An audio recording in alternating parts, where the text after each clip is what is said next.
Sa isang bansa na puno ng kulay, musika at milyong-milyong pangarap na simulat sa pool ng kanilang paghinga, parang may stamp na agad na nagsasabing hindi ka welcome. Isipin mo to, ang mga anak nila.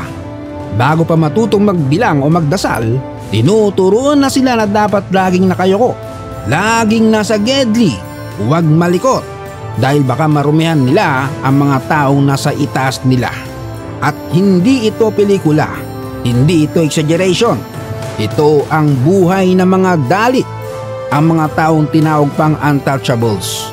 Yes mga bossing, untouchables. Pero hindi yung pamilyang maangas sa mafia movie. Untouchables kasi hindi sila dapat hawakan, hindi dapat kausapin, hindi dapat kasama. Masakit pa sa wifi na connected but no access. Pa-subscribe naman dyan. Ang dalit ay hindi tribo, hindi lahi at hindi relihiyon. Sila ay tao. Pero nilagay sa pinakailalim ng sistema ng kasta sa India. Ang ibig sabihin ng salitang dalit ay durog, inaapak-apakan o inaapi. Ang dalit ay hindi lang maliit na grupo. Sa katunayan, sila isa sa pinakamalaking marginalized population sa buong mundo. Tinatayang 220 to 260 million dalit ang mayroon ngayon. Sa India mismo, nasa 201 million ang opisyal na bilang. Mas marami pa sila kumpara sa populasyon ng Pilipinas, sama mo na ang mga nasa abroad. At hindi lang sila makikita sa India. Sa Nepal, Pakistan, Bangladesh at Sri Lanka, abay meron din na may bilang na 20 to 40 million na dalit. Lumaki sila sa lipunang nagsasabing bawal ka tumingin ng diretso, bawal ka lumakad sa gitna, bawal kang gumamit ng poso kapag kasabay mo ang mga nag-iinarteng medyo angat. Mula pagkabata, parang may manual na binigay sa kanila. Paano maging tao na hindi itinuturing na tao.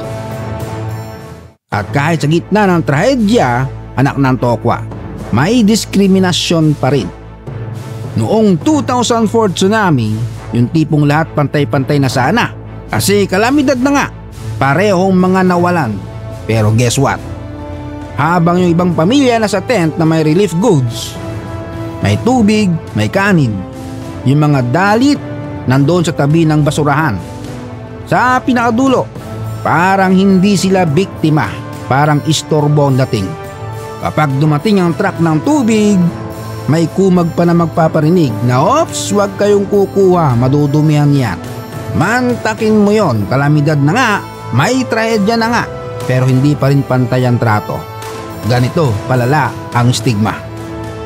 At eto pa ang pangyayaring nakakagigil, ang Hathras Case 2020. Tanghaling tapat sa bukid, isang 19 anyos na babae ang ginahasa ng 4 na lalaki mula sa mataas na kasta. Talagang walang awa at walang takot sa batas na ginawa ang kahayupan. Ang nakakalungkot pa, pagkaraan ng 2 linggo ng sakit at pilat, sa ospital namatay ang biktima. At ang masaklap pa na nangyari, walang hustisyang nakuha.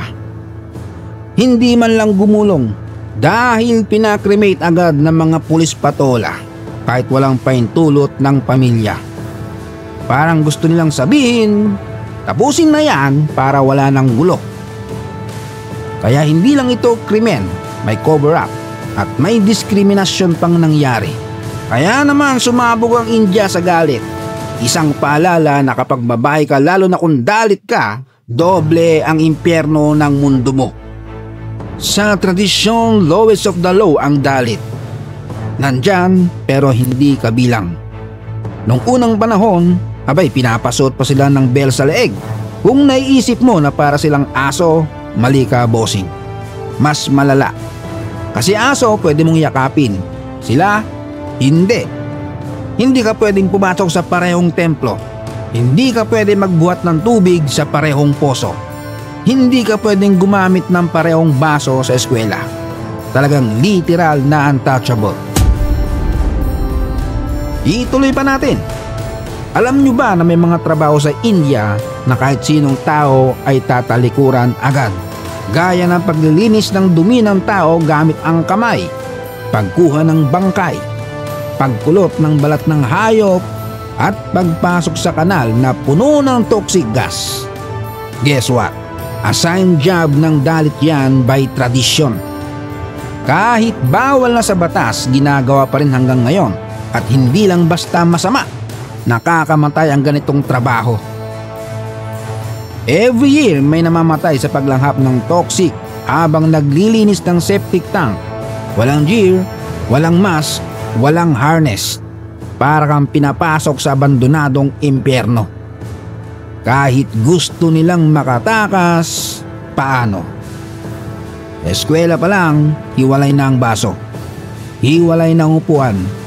Hiwalay ang pagkain. Minsan, hiwalay pa ang laro. At dahil nilalait sila, inaasar at ina-isolate, marami sa kanila umaayaw na sa school. Kaya halos 60% ng dropout sa India ay dalit kids. At kapag wala kang edukasyon, alam nyo na, karamihan sa kangkungan ang babagsakan. Kaya sila mismo, ipinanganak sa kahirapan, lumaki sa kahirapan, at kung walang intervention, mamamatay sa kahirapan. Ngayon dumako tayo sa politics. May representation naman sila, pero ampaw, walang lakas. Nagkaroon naman sila ng quota system, may seats para sa dalit. May mga naging judge, ministro, at may naging presidente pa nga. Yun nga lang, karamihan ng political party sa India, hawak pa rin ng upper caste. Kaya madalas ang dalit issues, ginagawa lang nilang vote magnet, hindi priority. May mga party na lumalaban, pero hindi pa rin nabuwag ang nakasanayan. Parang dynasty. At ito ang pinakamalupit sa lahat. May datos na higit 100 million dalit ang nabubuhay sa maraming aspeto ng kahirapan. Marami ang nagpaalipin dahil nabaon sa utang. Kalahati ng mga batang dalit ay bansot, napag-iwanan o may mga kondisyon dahil kulang sa nutrisyon. At nasa 1.3 million pa rin sa kanila ang basurero o nangangalakal. Ngayon may unti-unti namang may pagbabago sa India. May batas, may activism, may mga pamilyang lumalaban. Pero ang totoo, hindi batas ang pinakamahirap baguhin. Kultura, pagtingin at mindset. Kung may natutunan kayo ngayon, huwag natin hayaang mabaon sa katahimikan ang kwento ng mga dalit. Ang respeto, hindi yan VIP pass. Para yan sa lahat. At kung gusto nyo pa ng ganitong klaseng katinding kwento, i-like nyo na yan, i-share, at syempre, mag-subscribe sa Tito Jones TV bago pa kayo maging untouchable sa susunod na episode. Hanggang sa muli!